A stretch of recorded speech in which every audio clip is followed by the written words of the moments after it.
now that I got the technique down. That's your stomach digesting your sandwich. How could you forget to change the Band-Aid? I really don't think I did. Schopenhauer once said, man can do what he wills. On the oak tree, I hope we feel like this forever, forever, forever, ever. Just can't rely on that right now. Ergo. Hey! To Raymond Pettibon. He's most famous for his paintings of surfers, but...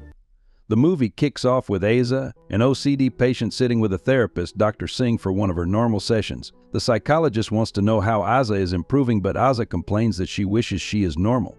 We then see Asa in school having lunch with her best friend, Daisy, during lunch break. They are later joined by their other friend, Makal, who is an artist. He shows them his new art piece, and it is truly beautiful. While Daisy compliments Makal's work, Asa gets lost in her thoughts, something she does very frequently due to her medical condition. She loses control of her thoughts and starts focusing on the bacteria in her and the possibility of her getting infected. Once again, this is something that happens frequently. She excuses herself to go to the bathroom to collect her thoughts and change her bandage. She later comes out of the bathroom and Daisy is waiting for her at the entrance. They walk together and they make plans to go out together later. As Asa continues walking down the hall, she is met by her mom, and we see that her mom teaches at the school. We then see Asa and Daisy having dinner in a restaurant where they see on the news that Davis's billionaire dad is missing, and there is a $100,000 cash reward for anyone who finds him. Davis is an old friend of Asa. They met once in a camp when they were a lot younger. Asa had a crush on him. Daisy tells Asa they should take up the task of finding Davis's dad. $100,000 will turn their lives around. Asa is reluctant at first, but she later agrees. Daisy believes that they already have a head start over every other person interested in the case because Asa's friends with Davis already. Asa, on the other hand, is not even sure Davis would recognize her. The next day, Asa and Davis got to Davis's mansion. They plan to get access to a security camera that Davis put up years ago, but they are caught by a guard. Daisy tells the guard that Asa is a friend of Davis and that the guard should take them to him. Asa is scared of this move because she isn't sure Davis still recognizes her. They are taken to Davis and he immediately calls her by her name and is really happy to see her. Asa is really relieved and happy her crush still remembers her. They chat for a bit, and before they leave, Davis tells Asa that he hopes he sees her soon. They get back home and Daisy is convinced Davis has a crush on Asa. Asa blushes when Daisy says this, and Daisy realizes that Asa also has a crush on Daisy. She teases Asa about them making out. Asa, on the other hand, does not think dating is for her because of her condition. The next day in school, Michael tells Asa that he would love to go out with Daisy, and Asa encourages him. She tells Daisy, and Daisy is cool with the idea. Daisy then suggests that they go on a double date. Asa and Davis, her and Michael. That way they could continue with their investigation of the missing persons case. After much persuasion, Asa asks Davis through a text, and he replies almost immediately. He is down for it. We then see the four of them having dinner in a restaurant, and they head back to Davis's place after dinner. Daisy and Michael head to another part of the mansion, and Asa and Davis are left alone. They take a stroll and Davis asks her what she is thinking. Asa talks to him about how parasites work, and Davis is fascinated by how her brain works. She then asks him what he is thinking, and he tells her he hopes she's not after the reward. She gets defensive, but he tells her that he knows she and her friend came by the other day to check the camera. But he doesn't care much. He gives her a box and tells her not to open it till she gets home. He also asks her to call or text him if she still wants to see him. They then go back to find Daisy and my cat making out.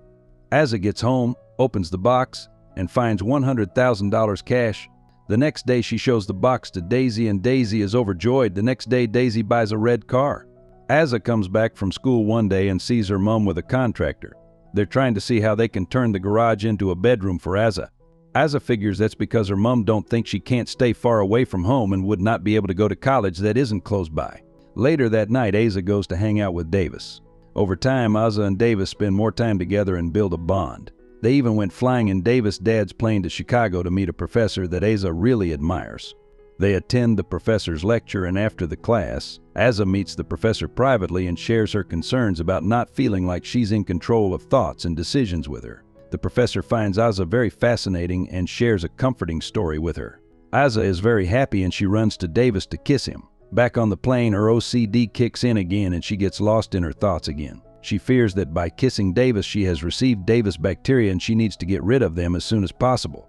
After she calms down, Davis asks her questions about her condition and she tells him that she's scared she's infected because of their kiss. Davis tries to comfort her.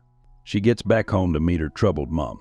Her mom is worried about her whereabouts and Aza tells her mom that she and Davis went to Chicago. They argue and Aza tells her mom that she finally has someone in her life who thinks that she can go to school far away from home. Aza goes to her room angrily and gets a text from Daisy, telling her that she finally hit 100,000 readers on fiction stories. Daisy writes Star Wars fiction stories, but Aza isn't a fan of Star Wars, so she never reads any of Daisy's work.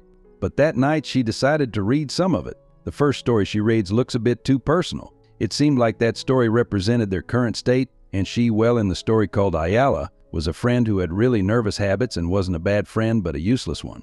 In the story, Ayala is Daisy's biggest burden. Aza goes to bed angry, and the next day in school, her mood remains the same. Aza ignores everyone, including Davis's texts. Daisy and Aza then drive home together, and Daisy finds out Aza read her story, explaining why Aza has been cold all day. Both friends argue in the car, and Daisy calls Aza self-centered, and Aza calls Daisy out for always talking and not knowing what it's like to deal with mental problems. In the middle of the argument, they get into an accident that makes Aza unconscious. Aza wakes up in a hospital with her mom by her side. Aza tells her mom that can't stay in the hospital, but her mom tells her that she can't live yet due to her internal bleeding. Davis sends her flowers and her mom invites her therapist, Dr. Singh, over. Dr. Singh visits and tells Aza that she needs to take their sessions more seriously and that they will try new medication methods. Aza finally gets discharged from the hospital and she meets Davis in a restaurant. She tells him that she thought she would be better, but now realizes that although she is better, she isn't good enough. She asks Davis if they can just text, but Davis tells her he prefers to be liked up close. She goes back home and she reconciles with her mom. Her mom tells her that after that garage is done, it will be rented out to pay for college tuition at any college of her choice. Aza tells her mom about the $50,000 that Davis gave her. Aza then leaves her mom to go to an underground art show to support Daisy and Michael. She and Daisy reconcile there. Aza then realizes what one of Davis's dad's notes means, notes that Davis' younger brother Noah showed her a while back. She calls Davis for the first time after their breakup and tells him that she probably knows where his dad is, but he is most likely dead already. She gives him the location. He tells the police. The police find Davis' dead body there. Davis then sends Aza a gift, but they do not talk. The movie comes to a close with Aza reflecting on the sky and now imagining a future with endless possibilities. Subscribe if you enjoyed the video.